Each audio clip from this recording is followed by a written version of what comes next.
Oo, sa Mexico. Nababasa ko yung mga storya.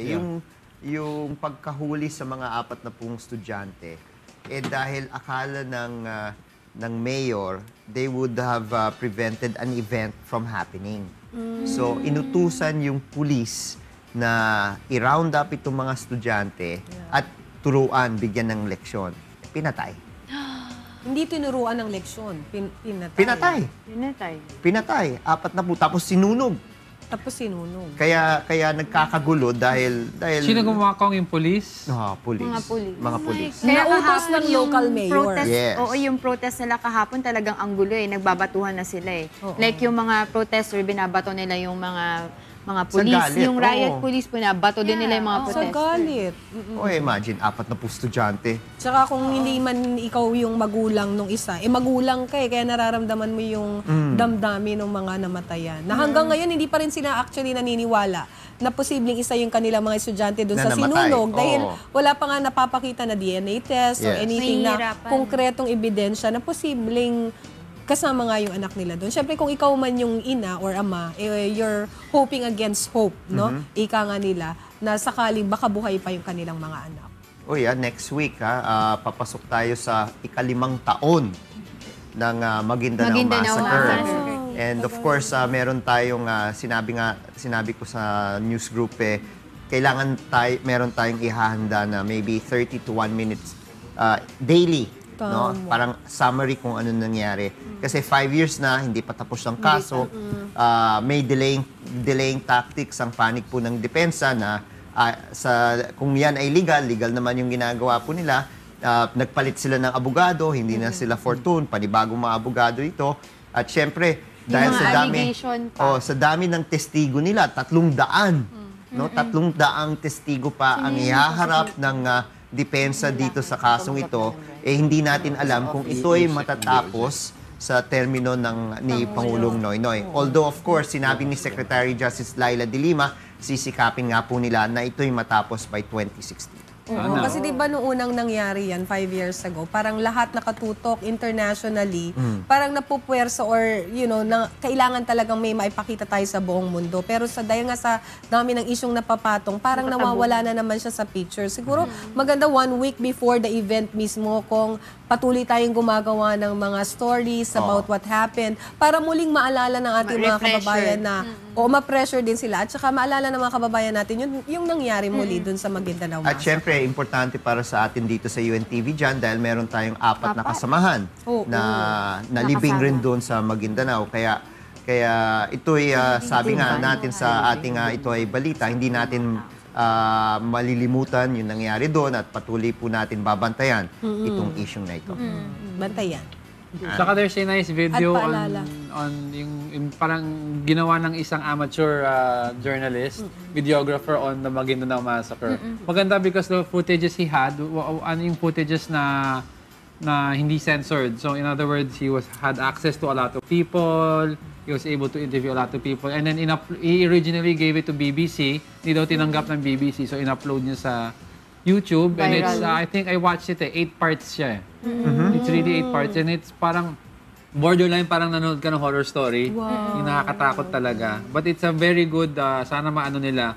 It's an 8-part series on Maguindanao uploaded on YouTube, done by a British kid. So baka if you guys can search it, di ko lang maalala. But it's very nice. Sometimes Very nice you have to show drastic situations To like shock that. people into To seeing. shock and to really, para tumingin ulit yung tao In dun the sa horror nangyari. of what happened, Of what happened. Kasi parang nakalimutan na talaga eh. Parang, although we're reminding it every day naman sa ating news, but still, parang nakalimutan na rin ang buong mundo. Kasi for a while, naka-post pa yan sa iba't ibang dyaryo sa buong mundo eh. Tsaka I think for a year, lahat ng Facebook profile ng mga tao black. About, Kaya kung ano nga, di ba? Imagine. Alam mo, kung titigan nga natin, kailangan lalalim rin natin ang pag-aaral dito dahil sa pinag-uusapan rin na peace sa Mindanao, yung bangsa basic moral, bangsa basic law na hinain ngayon sa Kongreso at Senado dahil kung titigan nga natin, ito ba talaga ang solusyon? No? Dahil yung masabi natin, yung kapangyarihan ng mga ampatuan sa area nila ay ay tinolerate rin. Tinolerate rin ng ating pamahalaan dahil kinailangan natin sila para labanan ang mga Surge MILF. No? So the question nga, will this solve the basic Bangsamoro law, solve this problem, or will it create- continue to make things fester in Mindanao? I really don't know because syempre maraming hindi natin nakikita eh. Pero maraming Davao.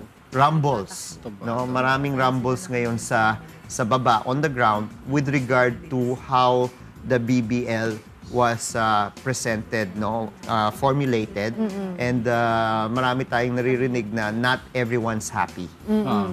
Kaya kailangan dahan-dahan dito. Pero of course, there's no question na kailangan natin ng kapayapaan dyan. Yes. Now, how to get there, yan ang mahirap Sa talaga long na. process talaga. Pero kung balikan ko lang din yun sa Maguindanao Massacre na yung ano na nangyari dun sa accusation ng panig, yung sa prosecutor daw nakipag-usap sa Wala pa. panig ng mga Wala pa. Ang Kapatuan. ang pinakamaliwanag lang sabi ni Secretary Laila de Lima na siya na lang mismo ang Nakahawak. mag-oversee na. Hindi na si saka- Undersecretary Baraan. Baraan. Tsaka kasama daw si Harry Roque dito di ba? Na supposedly binayaran din daw ng yung accusation. yung kasama sa prosecutor, mga binayaran to go lightly against ang patuan. Pero dininay naman ni Attorney Harry Of Roque. course, Oo. wala pa tayong basta. Kasi si Attorney Harry naman is representing one of the victims, Yeah. I'm sure. No? So talagang May nanggugulo lang talaga Tuloy eh. kung sa tagal ng proseso nitong bago sila makakuha ng justice, yung iba nag-resort na lang sa settlement eh. That's true. I mean, which is sad, pero Which is hindi sad. mo sila Hindi mo masisi. masisisi. Kasi, well, unang-una, inaasahan na talagang matagal. Bakit? Maraming akusado. Oo. No? At karapatan ng bawat akusado na pumili ng kanya-kanyang mga abogado. So kung hiwalay yung mga abogado nila, lahat ng abogado ng lahat ng akusado ay may karapatan magsalita sa korte. May karapatan ng maghain ng ebidensya. At kaya nga nagulat nga kami, well, for us who are watching the case, umabot nga ng 300 testigo ang inihahanda ng panig na depensa para iharap sa korte. Imagine, Wow, 300. Sabihin mo lang, isang araw, isang testigo.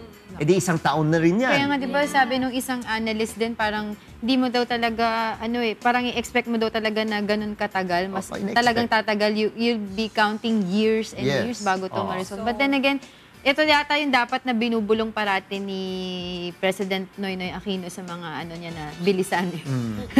Well, hindi mo rin hindi mo pwedeng bilisan Yeah, there's process. There's Yeah, a process I because understand that. syempre kailangan na maintindihan rin natin itong mga abogado, kailangan mag-aral, etc. Yeah, etc. yeah. So, at least meron na silang 5 years na proseso. Sana dire-diretso siya. Kasi parang dito na rin lalabas kung yung kasabihan na justice delayed, justice denied. So, parang although it's ongoing, nakakulong pa rin as of right Nakakulong pa. now Nakakulong yung mga salarin. Pero still, wala pa ring period or end yung kaso.